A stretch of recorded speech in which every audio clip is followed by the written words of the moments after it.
Salibonani mahlabezulu ngegama lenkosi siyamukelana sibingelelana kwisifundo salona leli viki. Sibonga uThixo ovumileyo ukuthi sihlangane sixoxisane ngokunye phakathi kwempikiswano yona le enkulu. Mina engikhulumayo ngu-Amos Maforo labangani bami lapha esiyakuxoxa isifundo lesinamhlanje. Ngizabanikeza leli thuba ukubana balibingelele labo baziveze ukuthi bangobani. Salibonani babukeli labalaleli, sihlangana njalo ku sifundo salamhlanje. Sithemba ukuba siza kubusiseka. Mina engikhulumayo nguRuben Ngwenya. Salibonani bathandekayo indawana ngendawo. Siyamukelana kusifundo sakulona leli viki. Mina nguMrs Siboneni Mhlanga. Ngiyalibingelela ngegama lenkosi babukeli labalaleli. Okhulumayo ngumfundisi uKhonzile Khumalo. Sisamukelana kulesi sifundo. Siza kuba lo mthandazo alubana siza kungena kulesi sifundo sanamhlanje. Baba othandekayo sezulwini, siyabonga ukusigcina lokusilondoloza. Nansi isifundo esiphambi kwethu. Sithanda ukukunxusa. Sinxusa umoya oyingcwele ukubana sichasisele nxa siyakuxoxisana ngelesi sifundo esiqhakathekileyo kangaka ezimpilweni zethu. Khulekela Nkosi abalaleli, khulekela nababukeli.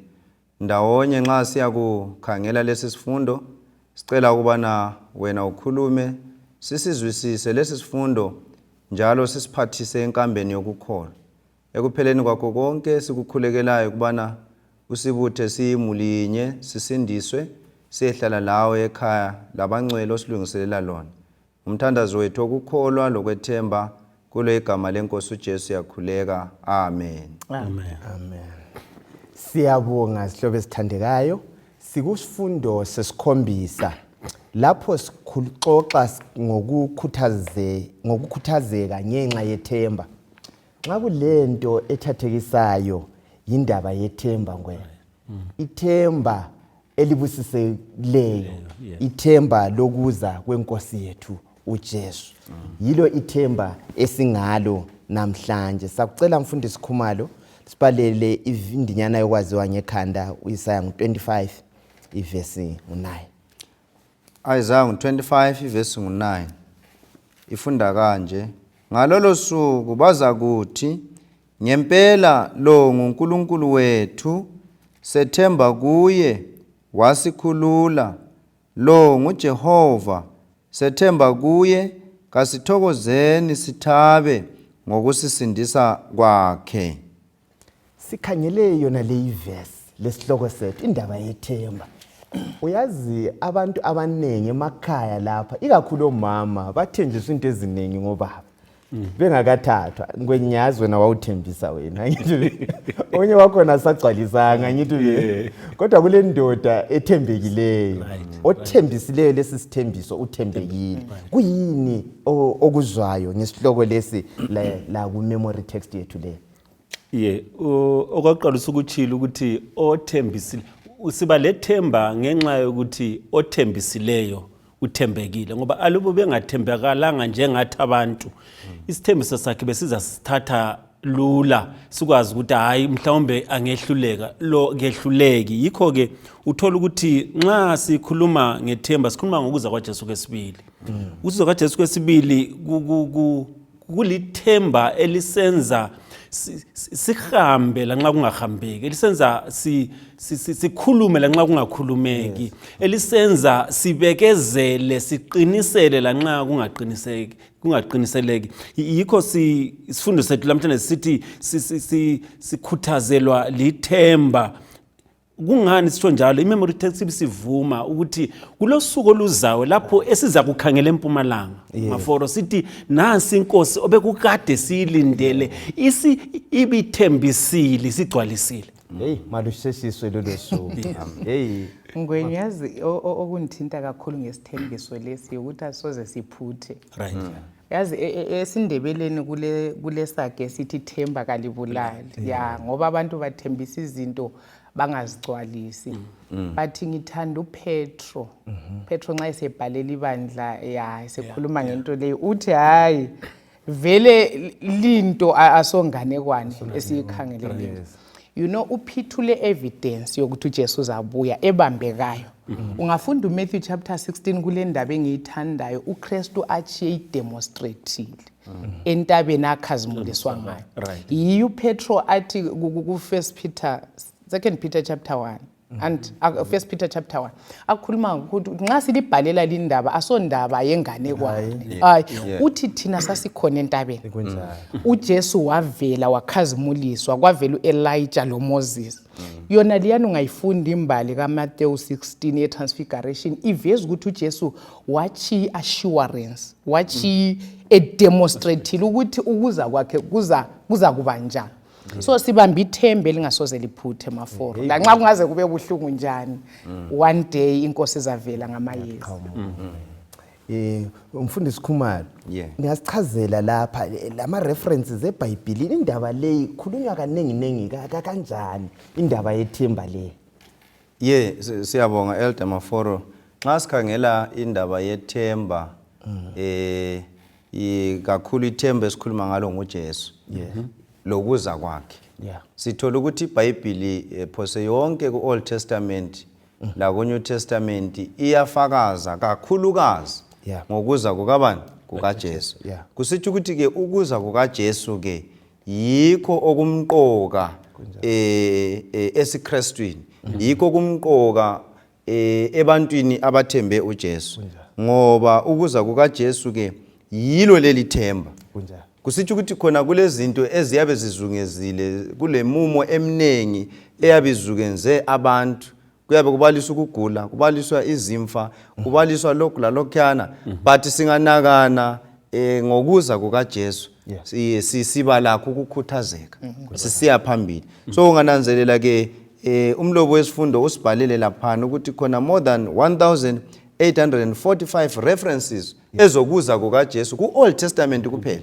Singakakhangeli i-New Testament. Ungabuya ku-New Testament akhulume njalo 260 izahluko ze-New Testament, are over 300 references ezikhuluma ke ngokuza kukabani, ngokuza kukaJesu. So lokhu ke mina kuyanginika ke ithemba, njengoba sikhuluma ngethemba ukuthi nxa iBhayibheli izakhuluma ngokuza kukaJesu kuphela ifake ama references amanengi kangaka, kuthi ukuthi le indaba yokuza kaJesu indaba emqoka engasoze ibe inganekwano, hayi kodwa ezagcwaliseka. Hey madoda, siyabonga Sihlobo. Bengifisa ukuthinta lapho ukuthi umfundisi okunye sokusenza ukuthi amathemba kwesinye isikhathi abe selahleka, ngisho kusithembiso lesi ukuthi isikhathi umuntu ubala isikhathi sicabanga sithi kwakhulunywa nini kade, but ngifisa ukuncedisa abalaleli lababukela ukuthi isithembiso sikaNkulunkulu vele kasilandaba lokuthi sokudlula iminyaka engani,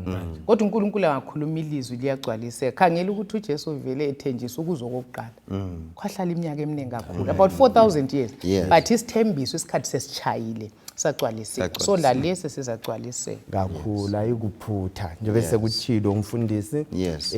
1 out of 25 verses ku-New Testament zikhuluma ngaleli themba. 23 out of 27 books ku-New Testament zikhuluma ngaleli themba. Hayi Sihlobo esithandekayo, asonganekwane leyo, asibambeni lona leli themba. Leli viki sizakhangela kabanzi indaba yokuza kwesibili kukaJesu. Inkolo eziningi zesiKristu azisayifithizeli indaba leyi yokuza kwesibili kukaJesu, kukanti iBhayibheli liyayiqinisa. Sizakhangela ikakhulu okuthiwa ngama-Millerites, abantu oWilliam Miller, abantu abaphila kwaba lemvuselelo yethemba lona leli. Ake sikhangele lapha mfundisi uJohane ngo-14 ivesi ngu-1 usiya ku-3, sike sizwe indaba leyi ukuthi imi kanjani indaba yethemba. Lo Thessalonika uqala ngo-4 ivesi ngo-13 lo usiya ku-18 indaba yethemba. Sike sikhangele wona la awomabili.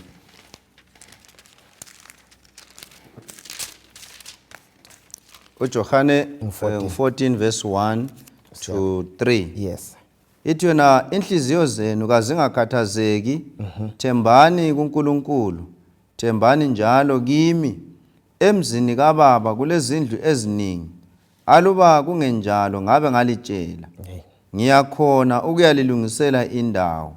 Njalo nxa sengile ukulilungisela indawo, ngizabuya ngizolithatha ukuze libe lami, ukuze lani libe khona lapho engikhona. Evula leyana umfundisi. Kuthiwa abendule esiwathi ngama-reformers lapha bahlala belalona leli themba. Bayasuka eHolland mhlobo beku-Mayflower besiya ku-New England elizweni elalile nkululeko. Okwakubafuqa yilo leli themba ukuthi hayi simele siyekhonza sikhulekile silaleli themba. Singayibala leyana bese sixoxa sike sizwe lapha bakongwenya lapha ukuthi indaba leyi yafuqa njani yaqhuquzela njani amaKristu endulo ukuthi babe lesiqiniselo ekubambeleni kulona leli themba. Ngasifundela leyana uThesalonika oqala ngo4 verse ngo13 usiya ku18. Bazalwane, kasifuni ukuba libe ngabangaziyo ngalabo abalalayo loba lidabuke njengabanye abantu abangelalo ithemba. Siyakholwa ukuthi uJesu wafa wabuya wavuka, njalo ngalokho siyakholwa ukuthi uNkulunkulu uzabavusa kanye loJesu labo asebelele kuye. Ngoba mayelana lelizwi lenkosi siyalitshela ukuthi thina esisaphilayo esachiwayo inkosi ize ifike kasikubandulela impela labo asebelele. Ngoba inkosi uqobo iza kwehla ivela ezulwini ngelizwi elikhulu, ngelizwi lengilosi enkulu nangokumemeza kwecilongo likaNkulunkulu, kuthi abafileyo kuKristu bavuke kuqala. Emva kwalokho thina esisaphilayo njalo sichiwe sizahlwithwa kanye labo emayezini ukuba sihlangabeze inkosi emoyeni. Ngakho sizahlala lenkosi kuze kube nini. Ngakho ke khuthazanani ngala amazwi. Amen. Lama verses sihloko zakhe. Anikeza amaKristu la khathesi asinikeza themba bani ngokuza kwayena le inkosi. Ungakhangela ngithathekiswa ngabaseThesalonika. Umpostoli Paul ungabala uzathola ukuthi babe khathazekile ukuthi kanti abathandwa bethu esibangcwaba imihla ngemihla kwenzakalani ngabo okwenza impilo yangani ayila meaning ayila sisindo. Apostle Paul ebabona bebesemumene enjalo abesengenela ukuthi indaba yike emangcwabeni le ayisiyokuphela kwendaba. Aluba kule ndaba ehlupha uluntu indaba yokufa. Ukuthi ayindaba kayiphelele emangcwabeni laphana. Kungakhanya kungani indaba abantu sebe useless besemangcwabeni, kodwa uJesu uthi aluba likholwa ukuthi uJesu wafa wavuka. OkaJesu kuyakholeka ngoba lengcwabeni lakhe kakho lamhlanje. So nxa luba sikukholwa uthi ngokunjalo ke uNkulunkulu uza kubavusa ngoKristu abalele. Uthi ngoba inkosi uqobo iza kwehla. Uqobo ayithumeli umuntu. Ayithumeli umuntu. Ngale uthe kuJohane aluba sengilungisa indawo ngizakuza. Antu nguyokhulumayo. Umpostoli Paul besithi inkosi uqobo iza kwehla ngephimbo lengilosi langelizwi ngoba ichilongo liza kukhala. Ngithanda bana sikubambile lokho. Abafileyo kuKristu bavuke nini? Kuqala. Ngezindlela akuloza sale ngavukanga. Kodwa umahluko ukuthi uvuka nini. Abalele kuKristu bavuke kuqala. Ukuthi thina esisaphilayo esikholwayo singabanduleli ukuyibona inkosi. Ngezindlela kusinika ithemba ngoba uJesu wavuka. Wathembisa indaba le yayithakazelela. Kuyini sethinta indaba yokufa? Ukuza kukaJesu kuqedani futhi? Kuyini okunye kuza kuqedwa ngokuza kukaJesu?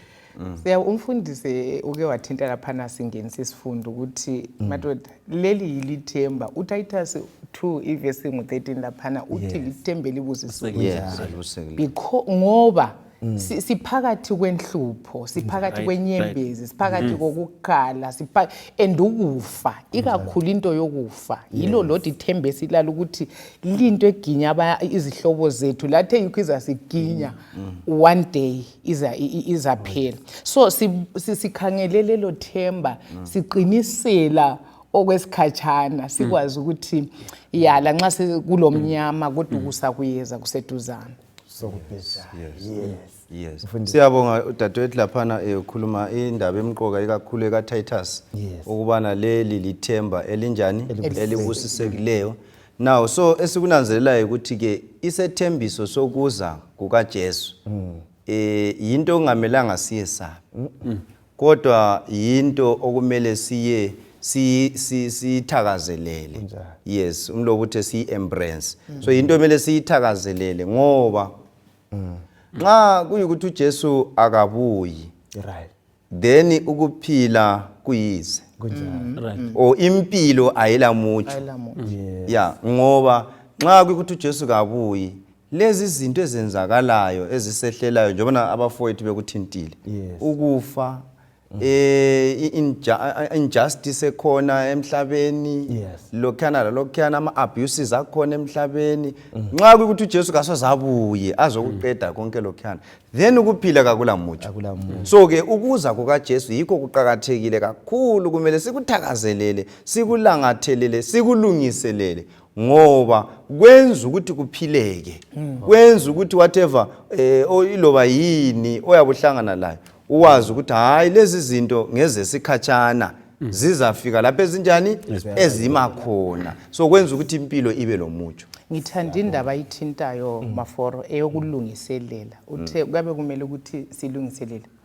uTitus uyayithinta into le engakakhulumi ngokuthi silindele ithemba.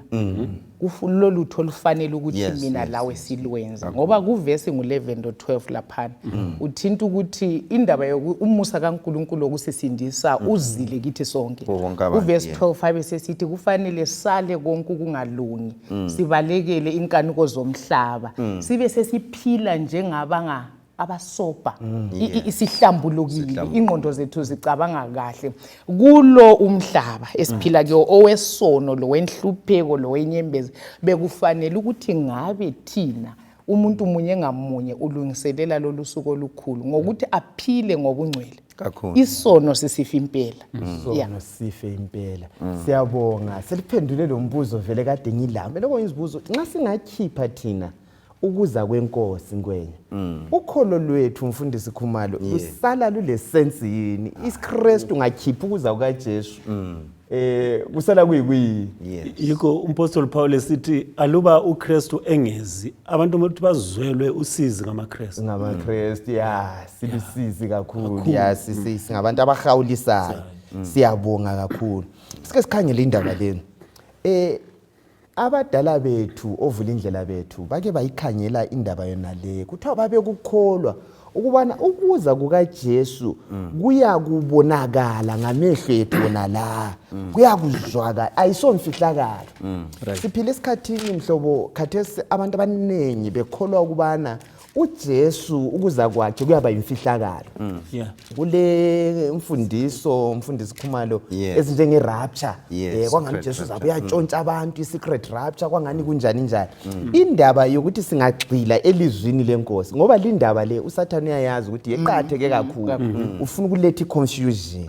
Singakhanyela lapha uActs imisebenzi ngu1 iverse ngu9-11 usiphendula njani lo sambulo ngu1 iverse ngu7 sabe siwavula imisebenzi isahluko sokuqala indinyana 9-11 esekuchilo lokhu wakhutshulwa phambi kwamehlo abo iyezi lamfihla ababe besambona kwathi belokhu besakhangele ngawo wonke esibhakabhakeni khonoko ehamba masinyane kwema eduze kwabo amadoda amabili egqoke okumhlophe athi madoda aseGalile limeleni lapha lijolozele esibhakabhakeni na yena lo uJesu osethethwe kini wasiwa ezulwini uza kubuya ngayo nale indlela elimbone esiya ngayo ezulwini. Right.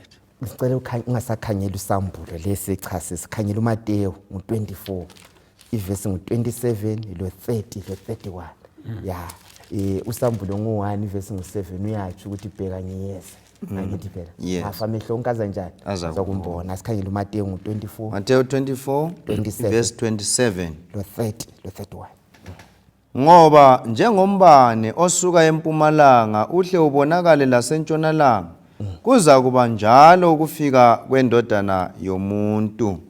Verse 30 kuleso sikhathi isiboniso sendodana yomuntu sizavela emkhathini ukuthi zonke izizwe zomhlaba zilile zizabona indodana yomuntu isiza ngamayezi esibhakabhakeni ilamandla lobukhosi obukhulu. Sizwani kumavesi la kuyini esikuzwayo ngokuza kukaJesu indlela yabo yangayo asichasiselana. Ngithanda usambulo ungakhangela ukuza kwaJesu kwakuqala balutshwana ababakwazi ukuthi uzile. Alright. Ngitsho lasesigodlweni kweHerodi bezwa ngababe belolwazi ukuthi wayeza kuza. Kodwa ungafunda usambulo ithi amehlo onke azakubona ngitsho labamgwaza asomfihlakalo asoze simzwele eluveve kumbe simzwele eSouth Africa kumbe eZambia. Lalo asifutha awuzukutshelwa maforo ukuthi kuthuse buyile ngoba indlebe yonke iza kulizwa ithilongo likhala.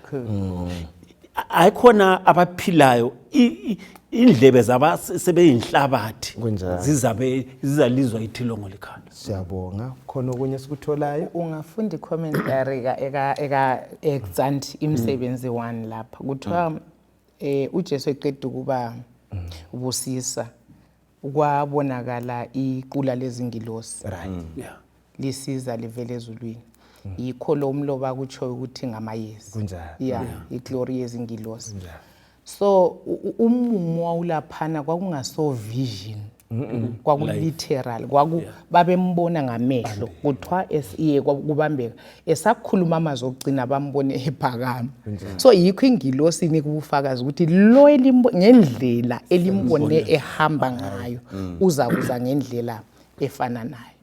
So kuthi ukuthi kuza kaJesu kakusosiprofit lesi hayi kodwa kuthi ukuthi kuyabe kuyinto ebambekayo siyibona sisenyameni. Khumalo maguswini kwakusithi kungabanika so lokucimezile ungasitshela inkambo yakho ukuthi kwakusiba njani wawubona yini kwahamba njani? Nxa sibala iBhayibheli ifanisa ukuza kukaJesu ukuthi njengombane ubanika empumalanga ubonakala entshonalanga. Uzananzela ukuthi nxa izulu lisina umbane ubanika akulamuntu okutshelayo ukuthi ubonile umbane ngoba vele kuhle kube sobala la kuwe ukuthi lapha kukhona okwenzakeleyo. So kusitsho ukuthi khona ukuza kukaJesu into ezaba sobala kuye wonke umuntu. Asonto njengoba betshila abafowethu ukuthi sizatshela ukuthi hayi ufikile endaweni engaka hambani liyembona. Hayi so okunye bengikuthanda laphana ukuthi ubufakazi ngokuza kukaJesu kakuphelelanga kuyedwa ukuthi hayi uJesu wayezikhulumela anto bona abanye abaprofeti labanye abakhulumi ngakho. So uzananzelela ukuthi imibhalo lawa ngamazwi kaJesu esiwathola laphana kuMateyu. Okay kodwa nxa sesifunda ngale kubo Acts ingilosi lazo ziyafakaza ukuthi uJesu lo elimbonayo uzabuya. So ngamanye amazwi kulobufakazi around the whole Bible ngabaprofeti labafundi bakaJesu kanye lezingilosi. So lapha obhalayo osibhalela ke imisebenzi laphana ukhotha amazwi ezingilosi ukuthi zathi ngoba babeloje. Uyazi umfundisi uthinte into emangalisayo.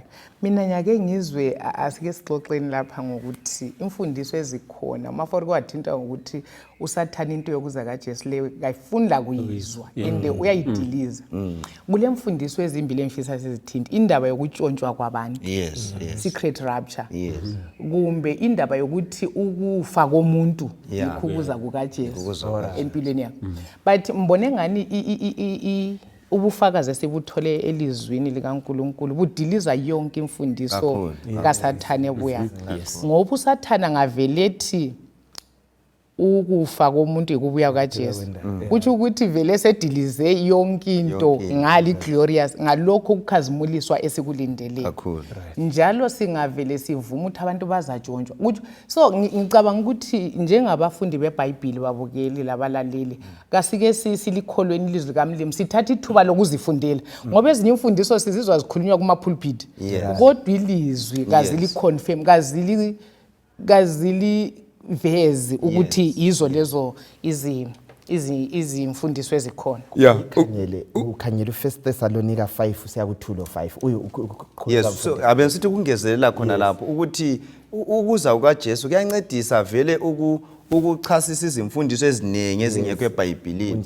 like ezigoqela ngokuthi khona abafileyo basezulwini ngoba nxa besezulwini uyabezodinga la so ngangcona silindele khona nxa sisifa ebesamukela khona so kuyaveza ukuthi abafileyo kabakho ezulwini ngoba uJesu ngikhona ezabuya ezobavusa labo abalele ngapi esandleni sakhe angithi la nxa evusa uLazarus asangathi Lazarus come down ngoba nti ngomuntu uthi Lazarus abesele kodwa wathi Lazarus come forth vuka ukusinika isiqiniselo ukuthi uJesu uyabuya uhlupho esibalala lesikhathi esiningi ukuthi singabala ivesi eyodwa kasisadingi ukuthi kade ivesi le izibe khona bekutheni nxa kuthiwa ababili bazathibelele ndawonye omunye athathe omunye asale sesithatha ukuthi hayi ukuthi omunye uzatshontswa ahambe nje umfowethu besithi uJesu aluba ukufa bekuyikuza kwakhe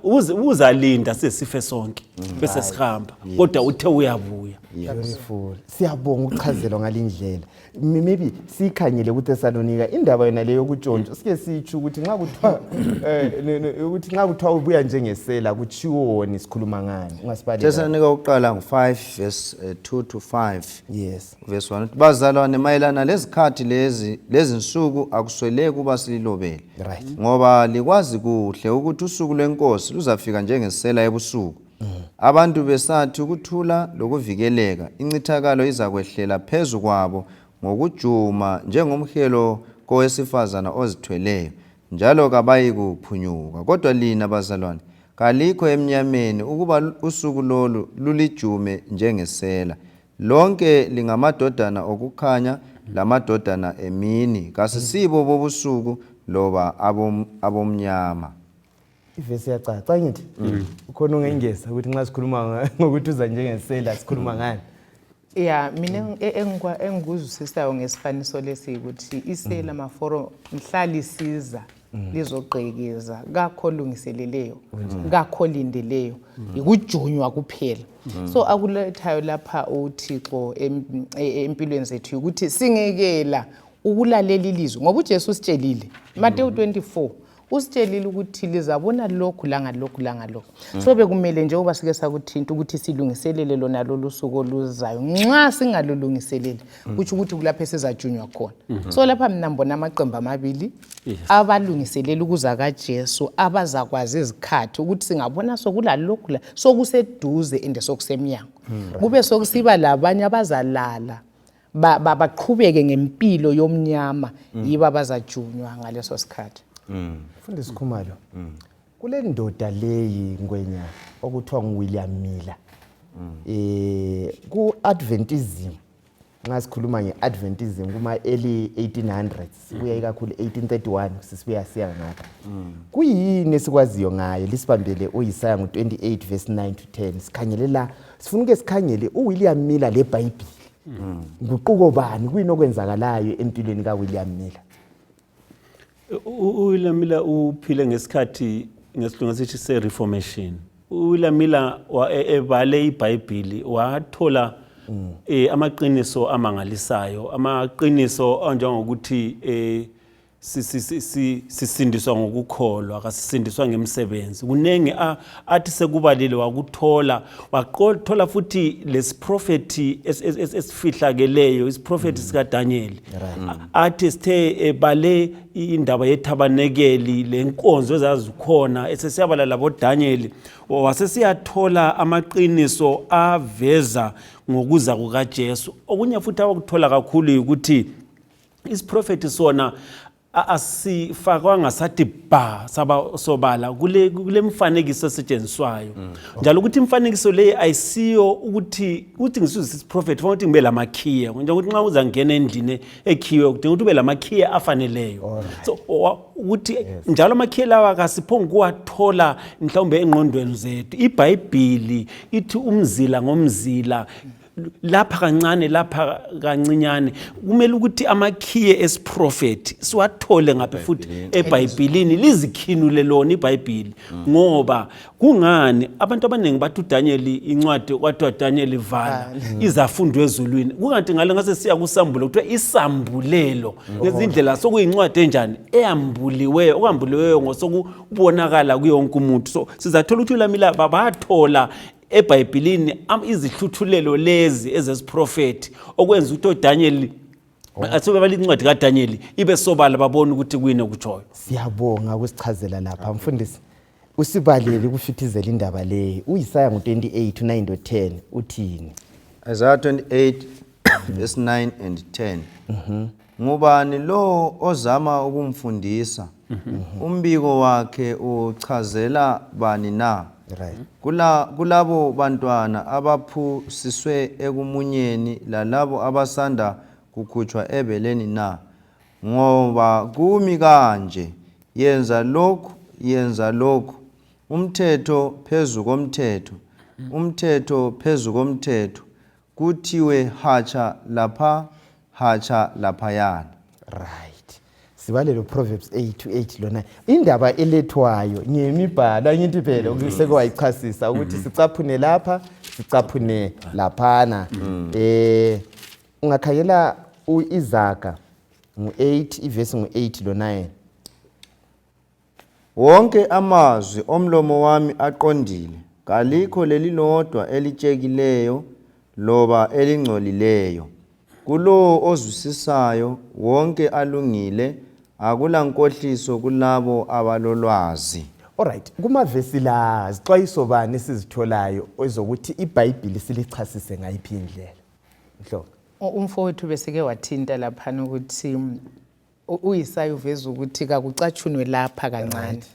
Uyakwazi ukuthi uhlupho olukhona maforo ngithi amaKristu ukuthi ilizwi likaNkulunkulu siyehlule kulifunda ngendlela okufanele ukuthi ngasilifunda ngayo ngoba kwesinye isikhathi ngiyafunda ivesi ibenye ngingayizwisisi bese ngiyipha mina incazelo kukanti lapho kulethwayo ukuthi bekufa akukho ungafunda uIsaiah 34 verse 16 uthi akukho kuswela umngane wakho elizweni so akula vesi eBhayibhelini ehamba yodwa iBhayibheli ivesi eBhayibhelini ichasiswa ngeyinye ivesi so yikho kufanele lapha kancane kube sokukhipha into eyodwa epheleleyo so okusilahlayo kakhulu njengamaKristu ukuthatha ivesi eyodwa sibe sesibaleka ngayo okunye engifisa ukuthi sikuthinte lapha ukuthi impikiswano leyi esiphakathi kwayenkulu maforo uSathane uye ngabantu kunjani uthi usambulo lo Daniel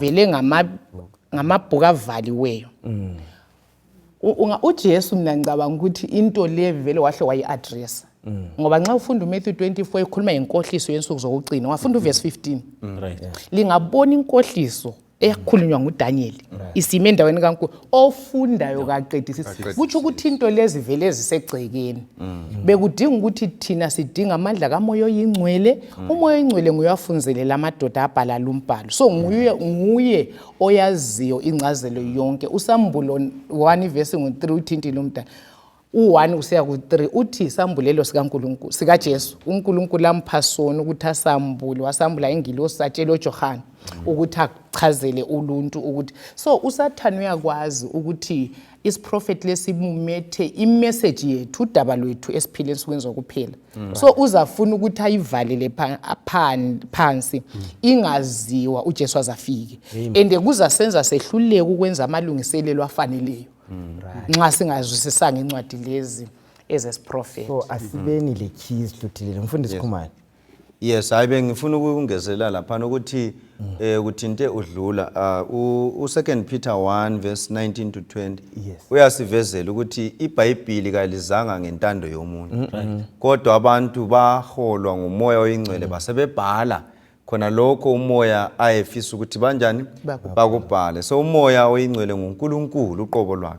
So akaziphikisi njengoba ngapha sifundile kuzaga ngapha ukuthi amazwi wonke kanjani kalikho leli lode litshekileyo loba elingcwelileyo. So ngizama ukufitizela ukuthi singavumi ke balaleli lababukela imfundiso ethi iBhayibheli iyaziphikisa ngoba kayiziphikisi kayitshekanga njengoba iBhayibheli isitsho ngoba umoya oyingcwele enguNkulunkulu onguye wathungamela ukuthi babhale akalakho ukuthi aziphikise ngoba kumele lokhu kunjani kusiphathise enkambeni yethu yani yokukholwa. So iBhayibheli kayifihlakalanga njalo kayiziphikisi idinga kuphela ukuthi abantu banjani bayizwisiswe ngokukhuleka la ngokucela ubani umoya oyingcwele. Siyabonga indaba oyilethayo lemfundisi asingeneni la kuzihluthulele leza ubukhuluma ngazo ngwenye ikhiye yeBhayibheli sike senze okunye okulula ngemakhaya singabala uDaniel ngu1 verse ngo17 uDaniel ngu2 verse 45 lo Petro wokuqala ngu1 iverse ngu10 loyile umvubaleleyo uPetro wokuqala ngu1 mfundisi iverse ngu10 lo 11 amanye lawa sizawabala ngemakhaya bese sichasisa kulamakhiye kulama symbols asetshenziswayo ngifuna nje sike sidobhadobhe nje ukuthi lapha eBhayibhelini lokho kumele lokho kumele lokho sike sikuzwe lathi ukuthi Peter uqala ngo1 verse ngu10 lo 11 mayelana lokusindiswa lokhu abaprofeti abakhuluma ngomusa owawuza kuza kini badingisisa ngesineke esikhulu bezama ukwazi isikhathi lomumo okwachiwo ngumoya kaKristu owaye kubo lapho acho mandulo ngezinhlupheko zikaKristu lenkazimulo eyayiza landela. Uyachaza uPetro ukuthi iprofesi ayizanga nje abantu badingisisa. So iprofesi nxa ikhona ulelungelo lomKristu ukuthi udingisise uzwisise ukuthi kukhulunywa ngani. Ngicela ke sichaziselane lapha ukuthi amakhiye la kanti izilo zimeleni umoya umeleni nje lisinike lamavesi akhona ukuthi lokho sikuthola lapha amanzi ameleni singakwenza lokho mfundisi Khumalo. Yes, njengoba nasebekulethile abafowethu lapho ukuthi nxa sikhangela iBhayibheli indlela ebhalwe ngayo lapho Petro ukhuluma ngokuthi khona laba ke badingisisa ke ini umumo badingisisa isikhathi amazwi lawo ayekhulunywe. So kusitsho ukuthi lathi nxa sibala iBhayibheli kuhle ukuthi ke sikhangele ukuthi okay amazwi lawa kathi umbani wayeloba lapha wayelobela obani kuqala esingathi thina ke original audience yakhe then bese sizwisisa ukuthi okay athini kithi thina esiphila namhlanje. So ngenye ke iprinciple esingayisebenzisa ke ukukhangela esingathi thina icontext kanti njalo futhi okunye singakukhangela ukuthi iBhayibheli ilezigaba ezithize njengokuthi lapha iprofesi nxa sikhangela amabhuku kaDaniel oRevelation labo Ezekiel laphana iprofesi okay le history okay le ke izincwadi zika Paul. So iBhayibheli ke ika leyo ndlela. So nxa sesifika ke kuprofesi iprofesi ke isebenzisa kakhulu ama symbols imifanekiso. Yes, so njengokuthi uDaniel ngu7 ungafunda khona phana ukhuluma ke ngokuthi ngathi ngikhangele ngabona izilo ezine zikhuphuka ngabona esinye sasifana lengwe ngabona esinye sasifana lebhere ngabona esinye sasifana lesilwane echasisa konke lokho. Then iBhayibheli sizochasisa uverse 17 kuverse 17 lo 23 kaDaniel 7 ukuthi ke izilo zimele amakhosi kumbe imibuso. So ngokunye singakuthola laphana nxa ekhuluma ke ngomoya wind right ukuthi ke wabona umoya uqubula amanzi olwandle. Now uJeremiah ngo49 verse 36 abesekhuluma ukuthi iwind irepresenta ke ukubhidlika kumbe idistraction yikho esikuthola lapha. Ungaya kusambulo ngale Sambulo chapter 17 verse 15 ukhuluma ke ngamanzi amaningi ebona isilo esasihlezi phezulu kwamanzi amaningi right ubona owesifazana owayehlezi phezulu kwamanzi amaningi ubusubuza kathi amanzi amaningi lawa ekuyini iBhayibheli iyaveza ku verse 15 Psalm 17 ukuthi lawa amanzi amaningi owabonileyo lo owesifazana lo ongcweleyo ehlezi phezulu kwawo ngabantu abanjani abanengi izizwe ezinjani eziningi. Okay, so konke lokho kana siyakuthola yona iBhayibheli bisiveza kathi yena lo wesifazana vele wesifazana umeleni ibisiveza iBhayibheli ukuthi wesifazana ungafunda kuJeremiah ngo6 verse 2 Ephesians 5 verse 22 kusiya ku32 owesifazana umele ibandla sekungaya ukuthi wesifazana lo ngolungileyo kumbe ngongcolileyo kodwa owesifazana umele ini ibandla so konke khona kana kuyasincedisa ukuthi nxa ke sichasisa iprofesi si ama symbols lawana singawathathi literal enjobane enjalo kodwa kumele senze njani sidingisise ukuthi iBhayibheli ithini yikho lapho ungaphuma khona lani leqiniso eliyabe linjani livezwa khona lapho. Siyabonga asikutatitsheni lokho sibe lencazelo eqondileyo esiyithethe ngapi eBhayibhelini ukuthi lokhu kumelene ebesethi yena ku Numbers ngo14 verse ngo34 lo Ezekiel ngo4 verse ngo6 usuku ngwenya lumelene umnyaka ku prophecy usuku lumele umnyaka ake sikhangele indaba ekuDaniel ngo8 verse ngo14 sike sikhangele lesi siprofeti eside kakhulu lesi esilapha ungakhangela indaba mfundisi Khumalo ekuGalatia ngo4 ivesi ngo4 ukubeka thini lapha ungakhangela uMark ngo1:15 kodwa sikhangela uGalatia ngo4 ivesi ngo4 uthini ngendaba yesikhathi uJehova umila lo besikhuluma ngayo uthe wathi taticha ngwenya wasebona ukubana iziprofeti zonke nxa kwakukhulunywa ngabantwana bakaAbraham mhlobona ukuthi baza kuthunjwa baye eGibhithe okweminyaka engu400 wathi uyabala wabona kuyagcwaliseka yonke into eyibulotshiwe eBhayibhelini iyagcwaliseka kuhamba kahle uthi uyakhangela abantwana bathunjwa baya eBhabhiloni okweminyaka engu70 ubona kuyagcwaliseka wasesithi iBhayibheli liqinisekile asike sikhangele uGalatia ngo4 verse ngo4 uthini ngesikhathi kodwa kwathi lapho isikhathi sesifikile ngokupheleleyo uNkulunkulu wathuma indodana yakhe yazalwa ngowesifazana izalwa ngaphansi komthetho. Hey kutshoni lokhu nge-timetable kaJehova sithola na no sithola ukuthi uJehova kukho konke akwenza ule timetable njalo i-timetable yakhe ayichaya eceleni now uJesu kwaprofethwa ukuthi uzazalwa wazalwa ngesikhathi okwaprofethwa ukuthi uzazalwa ngaso ngezinye indlela ke sokusithi ukuthi lesi siprofeti esisasele singagcwali esingakagcwaliseki ufowethu ukakhuluma lapha ngoMatthew 24 ukhulume kwaprofete emva ukuthi kuzabe khona izimpi kade sakusela umuntu ongayazi impi kuzabe khona imikhuhlane kuzakuba khona lokhu kunenge okubalisiweyo kwenzakala njengokuprofeta kwakhona ukuthi ukuthi ke lezi ezinye iziprofeti sasele zizagcwaliseka esihlanganisela lesi esifunda ngaso kulithemba lokuza kwaJesu kuzagcwaliseka ngesikhathi esifanele akusibambele umfundisi 8:14 uDaniel sike sisikhangele lesi siprofeti eside kangaka bese sisichaza wathi kimi kuzathatha izikhathi zokuhlwa lezokusa ezi 2300 lapho ke indawo yokukhonzela izangcweliswa kutsha. Mhlobo wami kuyini okwakuza kwenzakala ekuphetheni kwe2300 days? Siyabonga ivesi esandukufundwa umfundisi lapha ithe indawo yokukhonzela iza kungcweliswa. Ungafunda iOld Testament mhlobo wami ikhuluma ngokuthi uIsrayeli nxa sikhuluma ngendaba yesanctuary uNkulunkulu besiya elizweni lesithembiso uNkulunkulu wanika uMoses ukuthi kabangakheli indlu ukuze ngihlale phakathi kwabo.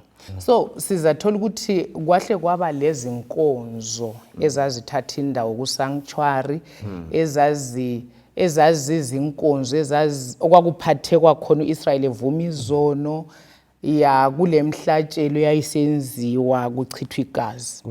So uNkulunkulu kwakuyinkonzo ayifundisa khona uIsrael ukuthi indlela yokusindiswa injani.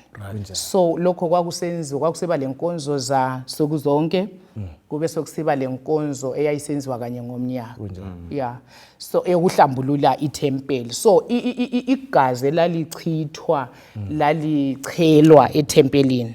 Yeah, linindwe empondweni zama altars.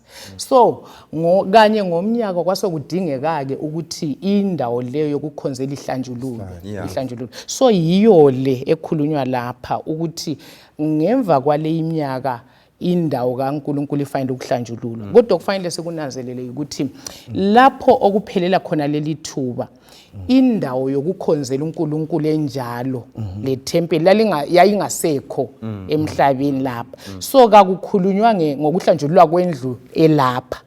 Yeah, yikho umaHebheru ekhuluma ukuthi silompriest ongale ezulwini. Ngoba vele uMoses ephiwa umfanekiso wokwakha isanctuary kwakuthiwa utshengiswe ipattern. Wayetshengiswe eyayisezulwini. Yes, isithunzi. Yes, so inkonzo yonke yayisenziwa lapha emhlabeni kusanctuary yayisithunzi salokho okuya kuqhubeka kusanctuary real esezulwini. And so uzathola ukuthi isiprofeti sika Daniel lesike uWilliam Miller nxa esifunda uyazwisisa ukuthi izinto ezenzakala ezulwini kodwa wasephazamiseka kancane ukuthi ukuhlanjululwa ke kwalindlu kutshone exactly ngoba kule mfundiso ezazikhona ngaleso sikhathi ngokuthi kade yona isanctuary vele yini kodwa kade kumele kwenze okwakumkhangele ukuthi kuza kwenzeka okuchiyo yilivesi ukuthi ngemva kwalezi insuku ukwahlulela kuzaqala ezulwini itabernacle esezulwini iqalisa ukuhlanjululwa kusitsho ukwahlulelwa lokususwa kwezona. Yes. Siyabonga ukuchazelwa ngaphandle. Ngweni i-2300 days leyi stroke years yayiqala nini? Ungafunda uzananzelela ukuthi oDaniel manthori olamla sebebalile uDaniel chapter 8. Anti uGabriel wathunywa kuDaniel ukuthi azomchasisela. Now okwasala kulenga emoyeni kungakachazwa indaba yokuhlanjululwa kwethempeli ngemva kweminyaka yona le 2300 years days or years. Now ungaya kuthi uDaniel chapter 9 now uDaniel chapter 9 useveza usemambulele ukuthi amtshenzela ukuthi kade vele uthi kusukusela ekuphumeni kwesimemezelo kubana kuye kuvuselelwa iJerusalema kumbe khumalo usibalele indaba le ayitsho u9 verse 25 to 26 uDaniel khona u9 akusiqhubeke Daniel 9 verse 25 and 26 yazi njalo uzwisise lokho kusukela ekukhutshweni kwesimemezelo sokuthi kuvuselelwe njalo kwakhiwe kutsha iJerusalema kuze kufike umbusi ongogcotshiweyo kuza kuba lezikhombisa amaviki eziyisikhombisa lezikhombisa ezingamachumi ayisithupha lambili liza kwakhiwa libe lemigwaqo lomgelo kodwa kuyizikhathi zohlupho ngemva kwezikhombisa lezo ezingamachumi ayisithupha lambili ogcotshiweyo uza kuqunywa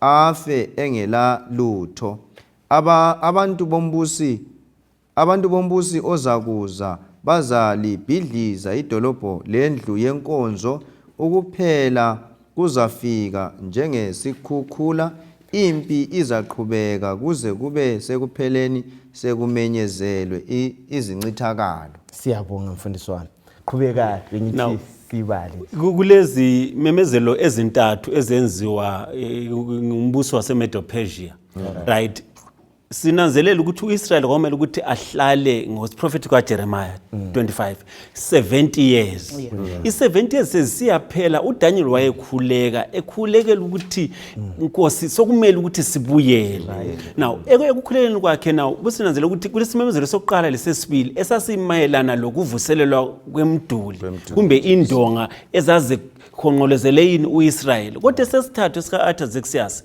sona ke sahamba sajula ngoba sathi wathinta lokubana kuye kuvuselelwa ithempeli lenkonzo zonke ezenzakala phakathi ngendlela i-worship system yonke kumele ukuthi ibuyiselwe. Yikho lapho ke wathi zisase ku-treasury yeMedo-Persia wakhipha imali eza kwenza lowo msebenzi ngoba ethunywe nguThixo.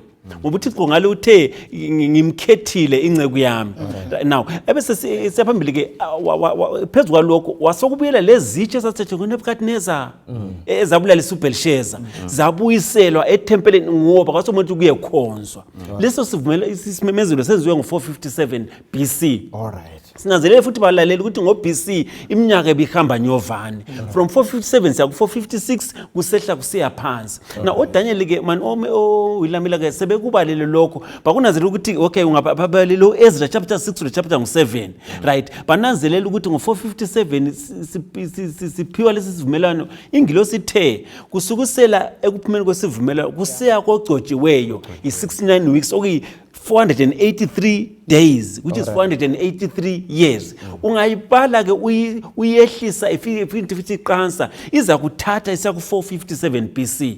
Kwenzakalani? uJesu uza kuJohane, uJohane uthi nanti undlu lenkosi elisusa ini izono zezwe ebhaphathiza uMathewu uthi wathe khuphuka emanzini umoya engcwele sesimeni sejuba wehlela kuye ubaba wadeclare uthi lo uyindodana yami. AD 27.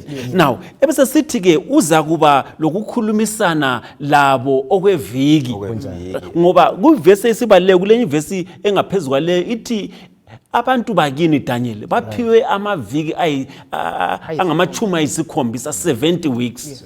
Right now i69 weeks leke ikhitshwa ku70 weeks eziphiwa amaJuda ngezindlela sisele levike yodwa kumbe i7 years ithe phakathi la phakathi kweviki uza kwenza umhlatshelo unjani ume right umhlatshelo usima ke 457 uJesu iministry yakhe afanele ithathe 7 years kodwa phakathi la phakathi 3.5 years 831 kwenzakala uJesu uyabethelwa nxa ebethelwa uMathewu uyamthanda uMathewu uthi uJesu sesibona uthaku lo mpriest etempelini babukeli owayesephethe ingqamu iwundlu selikhona ngomuntu uthi lihlatshwe sikhumbula ukuthi uJesu wabethelwa haringly ukwenza ukuthi asuke basale belephasika bengakwazi ukuthi yena wayeyilona wundlu lani lephasika iwundlu lephasika somuntu uthi lihlatshwe uJesu uthi kuphelile iveli lesehlukanisa indawo engcwele le ndawo engcwele ladabuka lisuka phezulu ukuthi akusuke isandla somuntu ngoba lali more than 2 meters high. Alright. Ladabuka iwundlu labaleka umhlatshelo wema ngoba oyemele umhlatshelo wayesehlatshwa. Hey, eBhayibhelini kule maths sivike lapha ukuzwa lokho. Mfundisi Khumalo iphetha njani lindaba? Sizananzelela ukuthi khona laphana phakathi kweviki leyo ugcina khulume ngayo. uMesaya kuthiwa khona wanjani waqunywa. So kwasokusele enye ingxenye lapho eyafika yakuma ku AD 34. So yikho lapha khulume khona ukuthi ku AD 34 iminyaka leyana yayiphiwe amaJuda yafika yama khona phana badela uMesiya ngoba babephiwe ukuthi babuyisane lo nkulunkulu. So bona iSanhedrin banjani ngokubulawa kwaStefani besala ivangeli ayikhuluma ngoJesu iminyaka yabo yafika yaphela ke khona phana ku AD 34.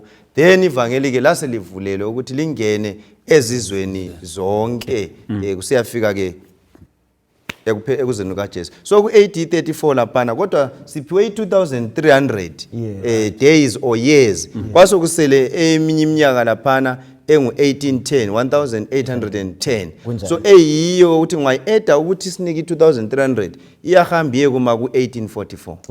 Yes. Siyabonga mhlobo. Siphetha lapha lindaba sincedisane lali ke lakhuluma ukuthi William Miller babesenza amaphutha sikufaka njani ngokukholwa uNkulunkulu uyavuma yini abantu besenza amaphutha azithulele silahleka siyabonga iphutha lenziwa ngoMiller ukuthi bacabanga ukuthi ukuhlanjululwa kwalindlu ukuthi uJesu waze azobhubhisa umhlaba lo ngomlilo ngoba imfundiso yayikhona yayisithi umhlaba lo yiyo isanctuary. so khona lokho uNkulunkulu wabekuvumela ukuthi kuqhubeke kunjalo bengani abakuzwisisanga ngoba even uMateyu 24 verse 36 37 othi kakho azi usuku umila yona leyo abasayinanzelelanga kodwa osivezela isifundo lapha uvezile ukuthi uNkulunkulu yeye uyavuma ukuthi amaphutha ethu avume kwesinye isikhathi aqhubeke elesizathu lapha sivezelwe ukuthi isizathu esasikhona ukuthi kwakumele ibandla ngalesiyana isikhathi linanzelela amaphutha elalilawo ngoba abanengi kuthiwa umile memezela mhlobo ukuthi uJesu yeza into le yathatha umhlaba wonke kodwa abanengi babengela nhliziyo ezivumayo ya babengazimiselanga udela umhlaba bamukele leli qiniso babe sithi mhlawumbe nje kungathi so uNkulunkulu kuyavuma ukuthi asitest kuthe kwakuyindlela yokuhlambulula ibandla ngoba ngemva kokudanga lokukhulu ka1844 kwasala ingcosana abaningi babuyele emuva lapho kwakuvele kule nhliziyo zabo khona so kodwa ngibe sengibona okupositive kulokho ukuthi uNkulunkulu kunjalo esihlola futhi esihlambulula wanika ithuba kwavulela ithuba lokuthi kuhlola umbhalo ngamandla ngoba yikho lapho ibandla lahlangana ukuthi lihlola umbhalo uNkulunkulu eqhubeke liconfirma ngamavision eniko Hiram Edson ukuthi hayi indaba yekumaHebheru yindaba eyenzakalayo uJesu usuke endaweni engcwele uya kwengcwele uqalisa umsebenzi wokwahlulela siyabonga mfundisi Khumalo yes amazwi akho okugcina hayi ngibona ngani usekuthintile lapha udadewethu ukuthi uNkulunkulu ke wayejonge ukuthi khona ngalihlambulula ibandla libuyele eBhayibhelini liyodingisisa libona ukuthi kathi indaba eyiyo yiphi njengoba sekuthintile ukuthi hayi uJesu ke wayesesenza umsebenzi wakhe wokucina endaweni enjani eyingcwele njengoba sibona ukuthi emuva ngale yikho kwakusenzakala ukuthi umpriest omkhulu wayengena kanye ngomnyaka endaweni eyingcwele so yilithemba ke umlimi wayefisa ukuthi basala sebelibambile ukuthi okay uJesu lo uyeza masinyane ngoba usesenza umsebenzi wakhe wokucina ethempelini endaweni eyingcwele siyabonga sihlobo esithandekayo nanti ithemba ebesingelalo indaba ithemba lokuza kwenkosi yethu asibambeleni kulona leli themba ozayo uyeza akayikulibala uqinisile uthembekile kunenge okwenzakileyo asilandelanga inganekwane sihlobo esithandekayo silandela iqiniso umdali wethu uzakuza ezosithatha siye ekhaya asiqhubekeni sitatitsha kuvikezayo sizaqhubeka ngendaba efanayo sesisitsho ukubana kuyini okwenzakalayo kuleli sanctuary asambeni sedatitsha sihlangane njalo kuviki